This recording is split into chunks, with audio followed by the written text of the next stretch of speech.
Kementerian Koordinator Bidang Kemaritiman dan Investasi mempersembahkan Marves Podcast. Arungi lebih dalam. Hai tim Marves, balik lagi di Marves Podcast nih. Nah, di podcast kita sebelumnya kan aku udah bilang kan, ini kita tuh menghadirkan orang terdekatnya Pak Menko. Ini di episode kali ini orang terdekatnya tuh gak cuma satu tim Marves, ada satu lagi nih tim Marves yang hadir datang di sini di podcast kita kali ini. Selamat datang. Ini adalah Pak Nazal. Selamat datang. Ajudannya Pak Menko juga. Nah, Pak Nazal mungkin boleh perkenalan dulu dari asalnya, dari mana gitu, maksudnya kesatuannya. Nama lengkap saya Muhammad Nazal Fawas. Biasanya teman-teman kantor sih manggil saya Nazal atau sebagian manggil Pak Nazal, terserah lah. Asal kami, saya orang Semarang, Jawa Tengah. Kebetulan kalau kesatuan, saya dari Polri,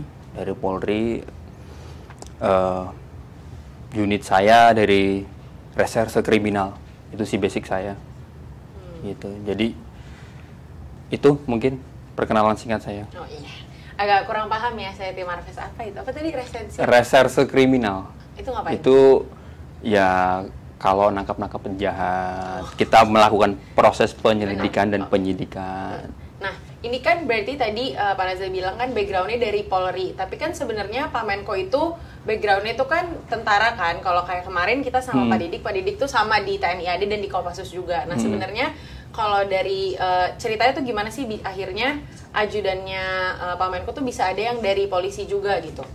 Dan kayak gimana rasanya jadi Pak Nazal yang Pak Nazal background-nya polisi tapi Pak Menko-nya adalah tentara gitu. Oh. Kalau yang pertama, kalau saya dengan misalkan dari ajudan dari background Polri dengan Pak Menko yang background dari TNI ya, dari Purnawirawan TNI, menurut saya sih nggak ada masalah sih. Sampai sejauh ini nggak ada masalah ya.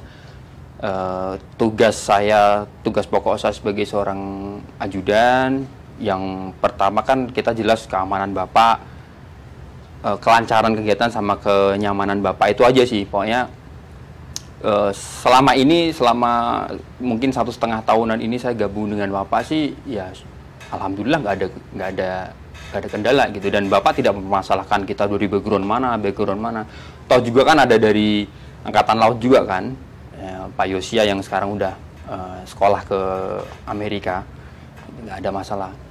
Kalau cerita gimana bisa ada ajudan dari polisi, mungkin tanya Pak Bintang tuh, karena saya kan ganti Pak Bintang tuh, dia yang tahu detailnya sih. Saya nggak paham detailnya dulu bagaimana bisa ada dari polisi. Kan dulu awalnya Bapak tuh kan ajudan 2 ya, satu yang dari Angkatan Darat, satu sama Laut. Terus sekitar tahun 2016-2017 itu baru ada ajudan dari polisi. Kalau ditanya bagaimana ceritanya ada ajudan dari polisi, ya Pak Bintang tuh yang lebih tahu detailnya. Nah, gitu. Berarti kalau ceritanya Pak Nazal sendiri akhirnya bisa kayak tadi menggantikan yang sebelumnya Pak Bintang, akhirnya bisa jadi ajudannya Pak Menko tuh ceritanya gimana Pak awalnya? Oh, gantiin Pak Bintang. Agak lucu sebenarnya. Jadi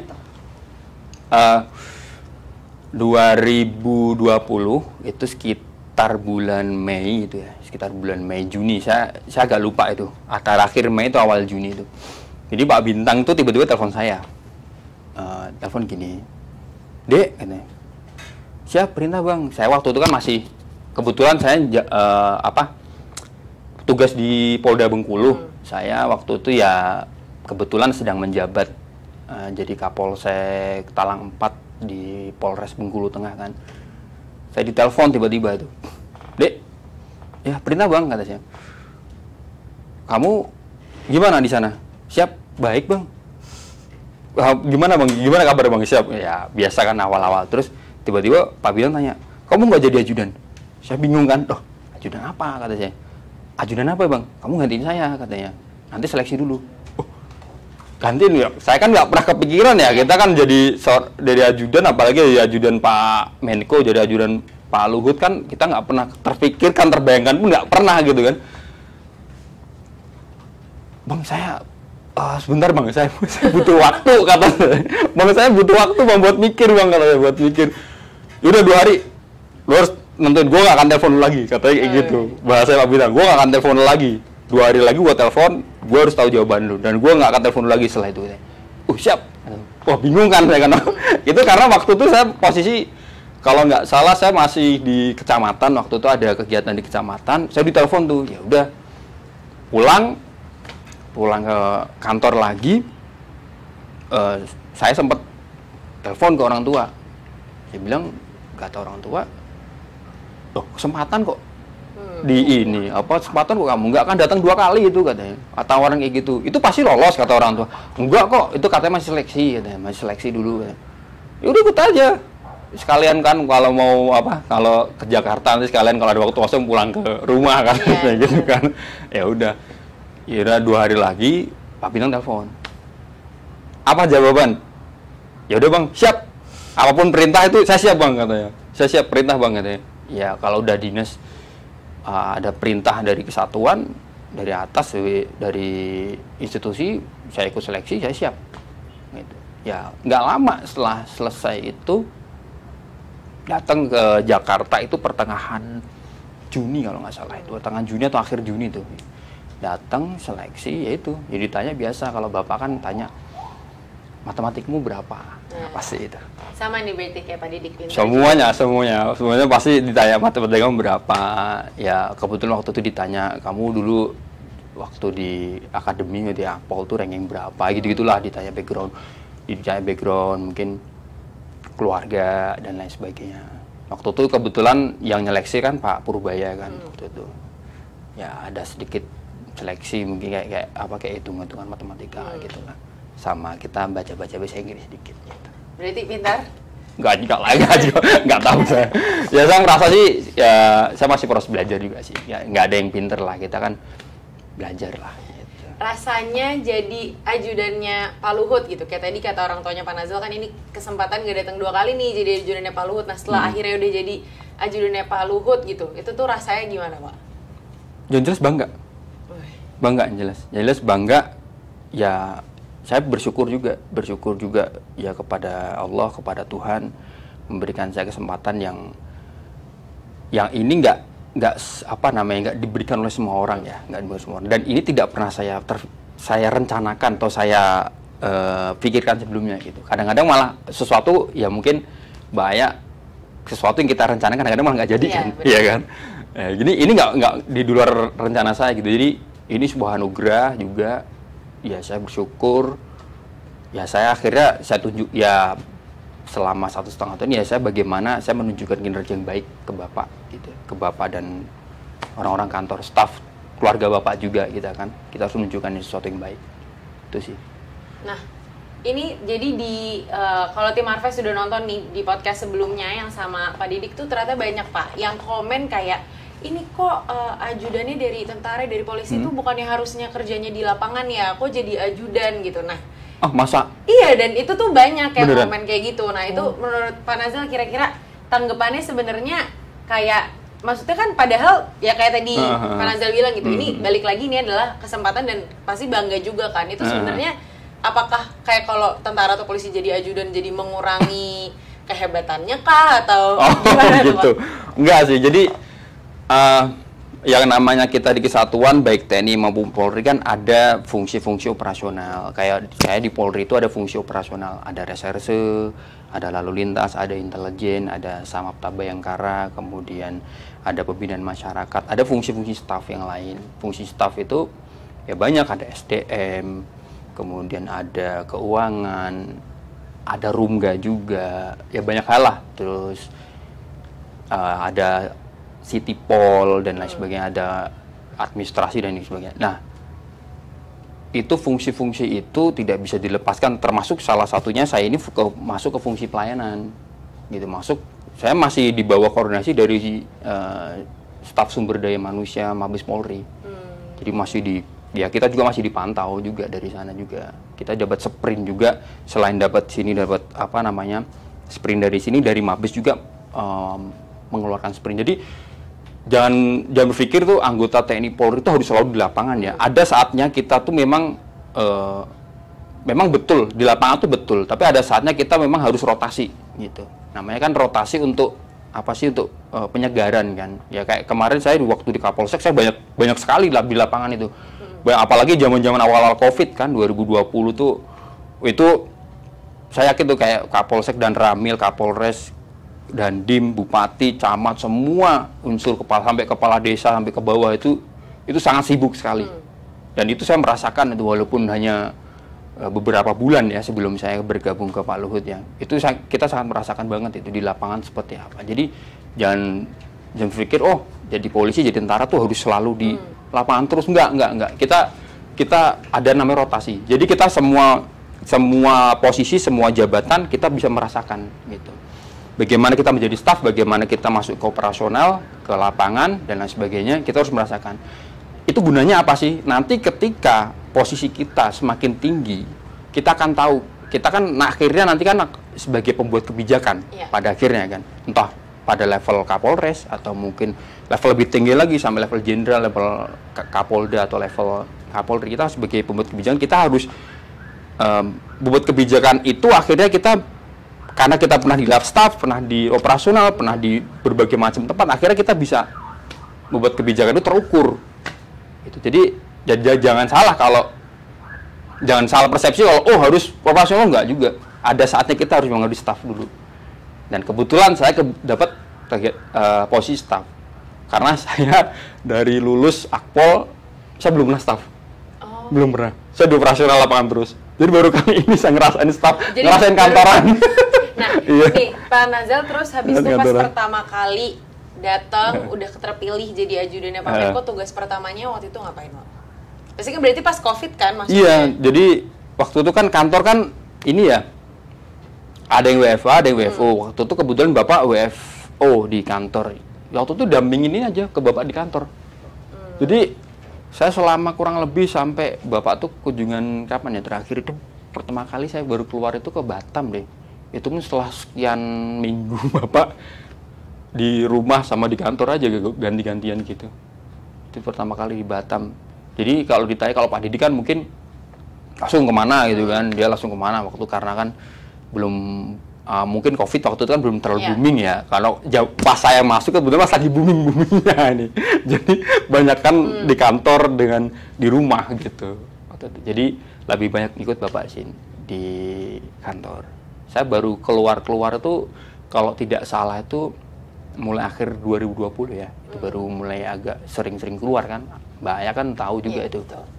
Nah, ini nih yang kemarin aku juga belum sempat nanyain. Sebenarnya kenapa Pak Ajudannya Pak Menko tuh ada 3 gitu? Maksudnya karena kayak kegiatannya banyak kah? Atau karena gimana? Maksudnya kan dan ajudannya kan ganti-gantian kan Pak tiap minggu. Itu tuh kayak memang dari awal udah banyak orangnya, maksudnya lebih dari 1 atau gimana?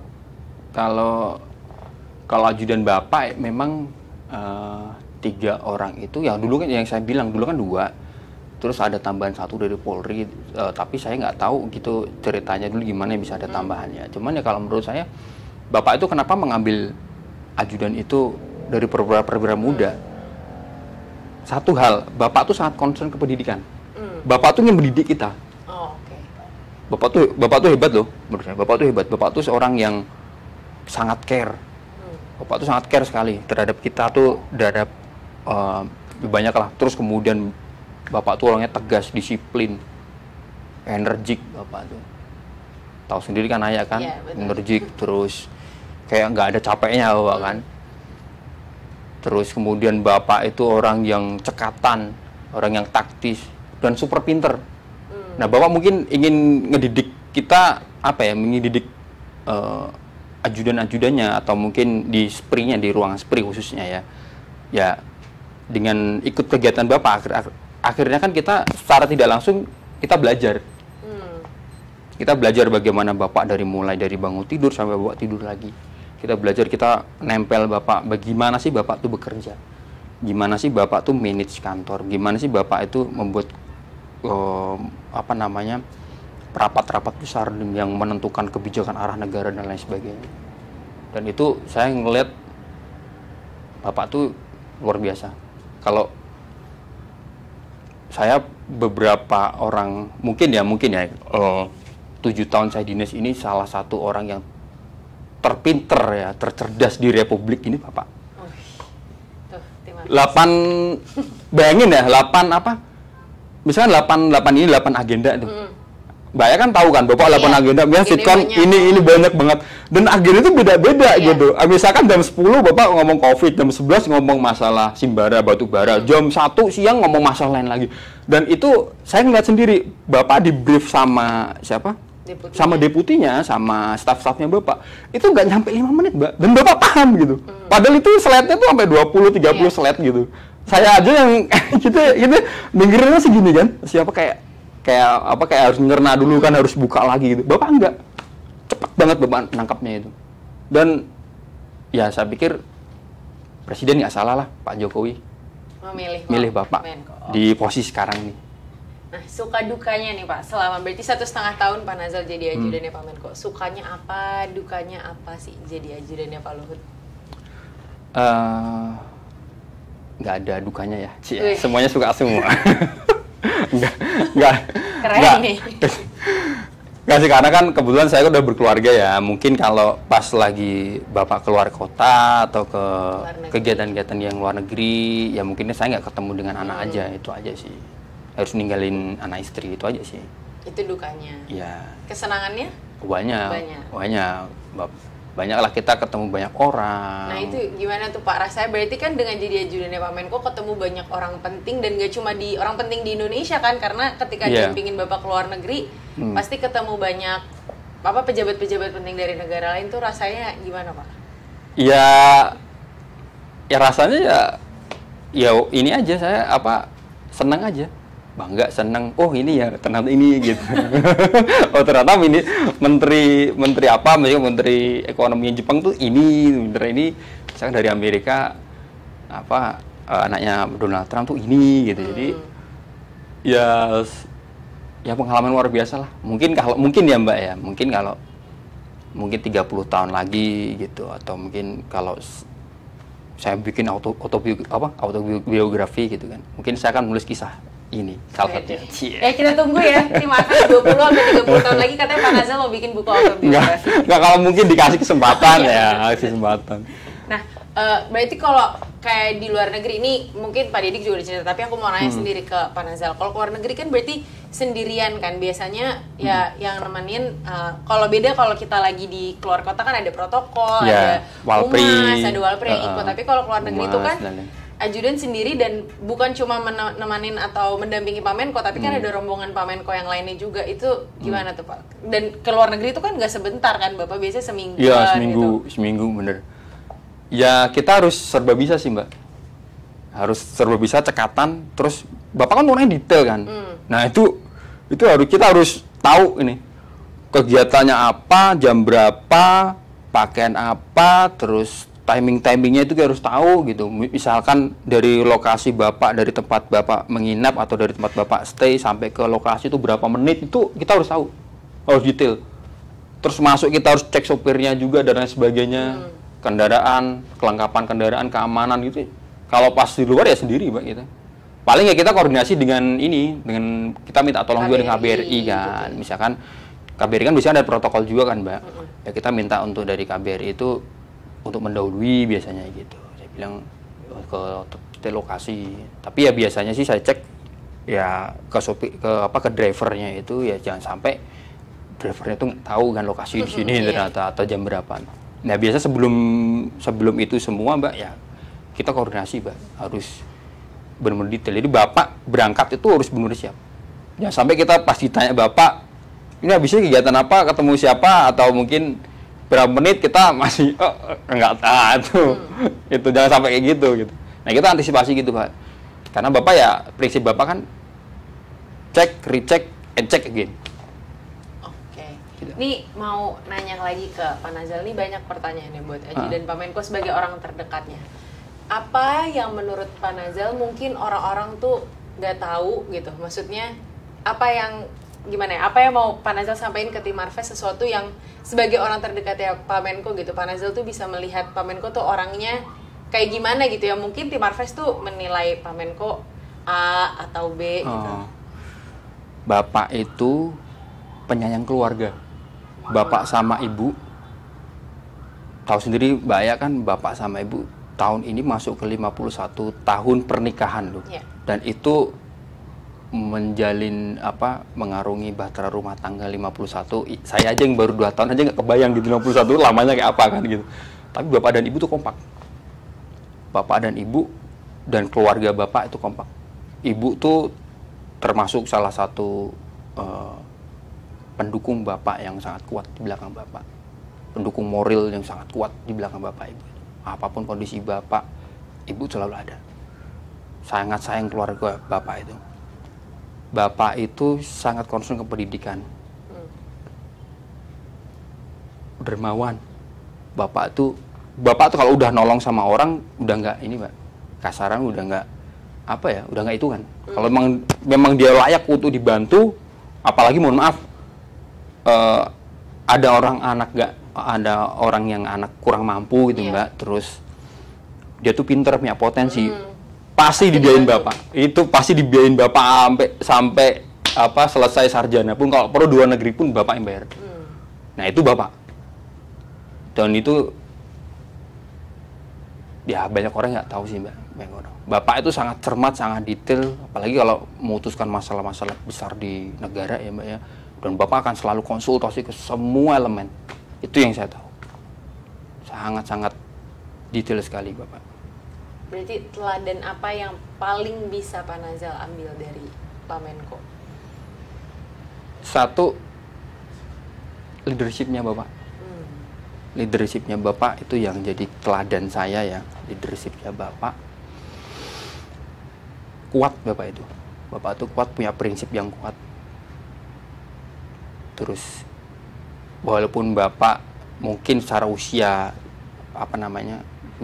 udah kepala 7 ya, tapi bapak tuh masih bisa mendengar masukan staf-stafnya.